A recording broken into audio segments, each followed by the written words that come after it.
Olá, pessoal! Tudo bem com vocês? Vamos falar hoje da semana 2 do PET 7 de Geografia.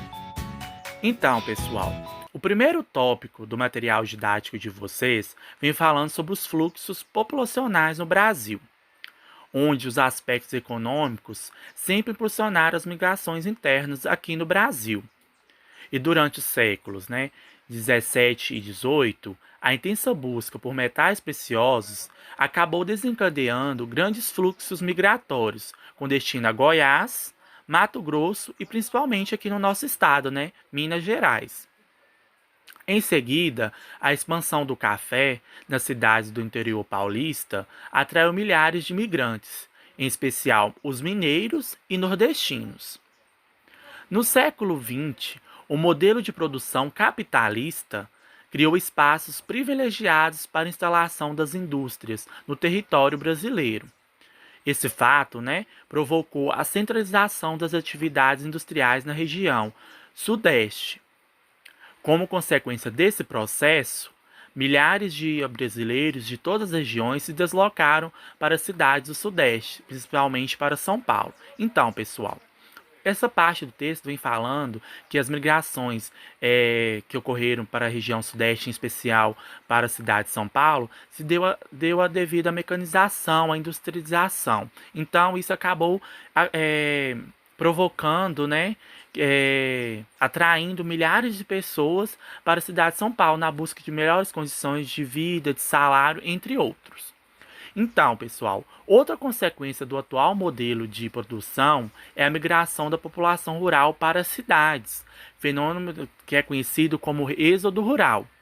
Essa modalidade de migração, ela se intensificou nas últimas 5 décadas, pois as políticas econômicas, elas favoreceram os grandes latifundiários. O que é latifundiários? Vocês sabem?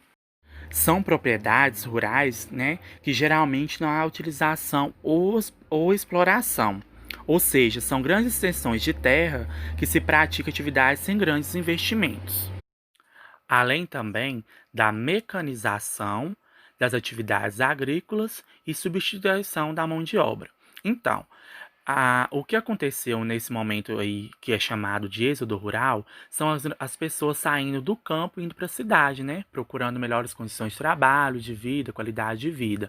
Então, o que impulsionou isso foi essas políticas econômicas que favoreceram os grandes latifundiários, os empréstimos bancários e também a mecanização do campo e a substituição da mão de obra pelas máquinas. Tudo isso impulsionou as pessoas a irem para a cidade.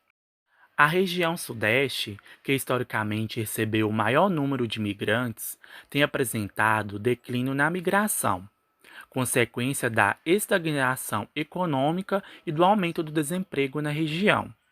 Nesse sentido, ocorreu uma mudança no cenário nacional dos fluxos migratórios, onde a região Centro-Oeste passou a ser o principal destino.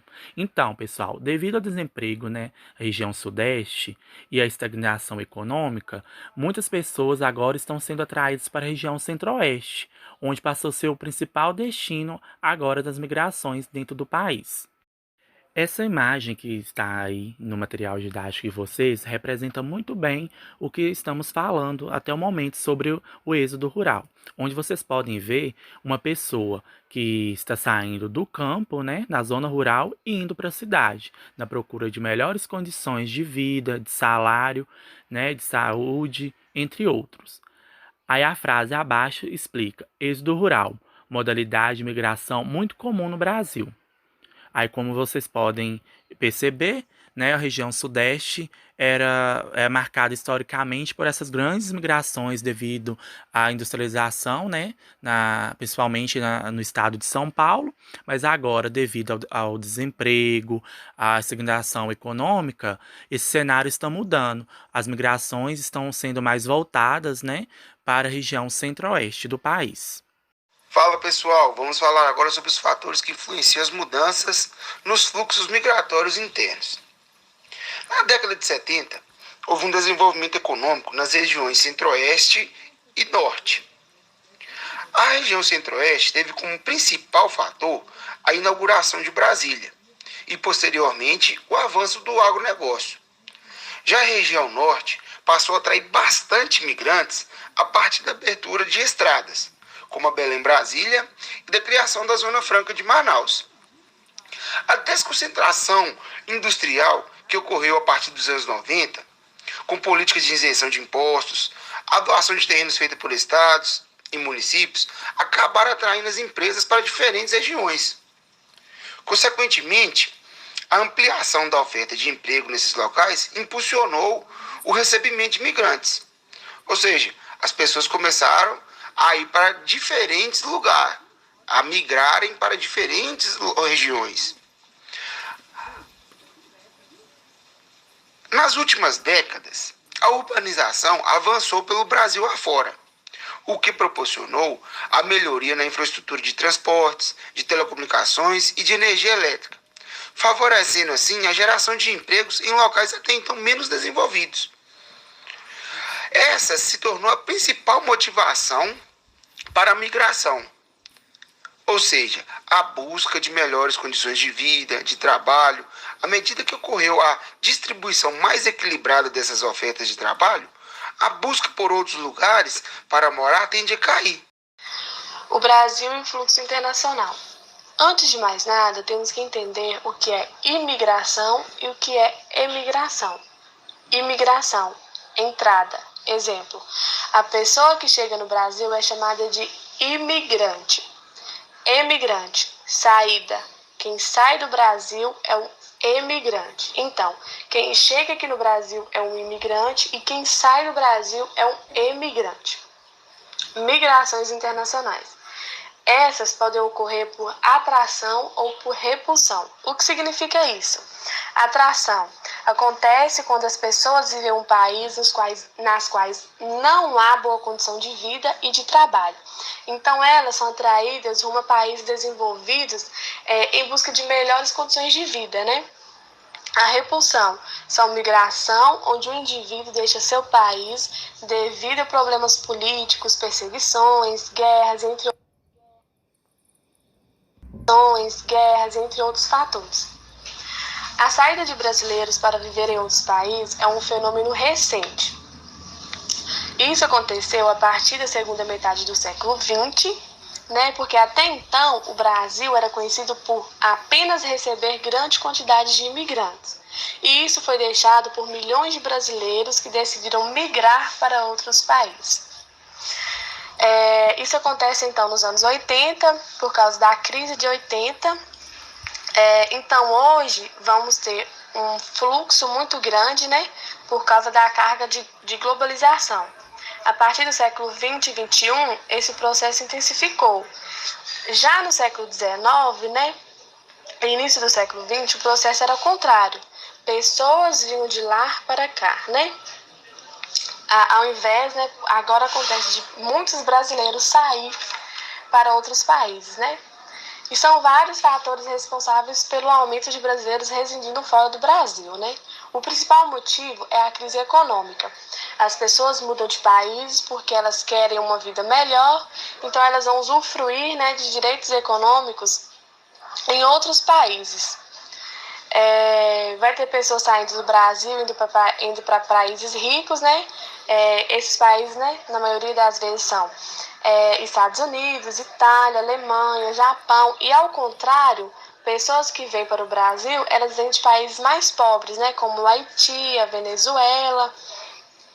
E assim como existem muitos brasileiros fora do país, também aqui encontramos muitos estrangeiros, E esses imigrantes de diferentes nacionalidades, eles vêm para o nosso país por diversos motivos, Vou citar algum deles aqui.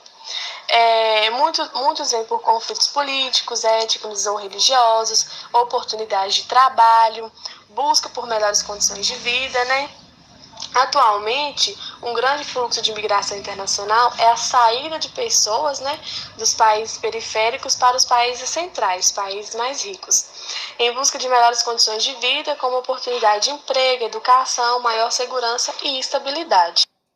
Crise de refugiados no Brasil. O Brasil é um país tradicionalmente aberto aos refugiados e projeta uma imagem de país tolerante no mundo. Por isso, tem se tornado um país de destino de acolhida para vários refugiados que se veem obrigados a deixar o seu país de origem. Apesar disso, esses novos habitantes só representam 0,05% da população total do país.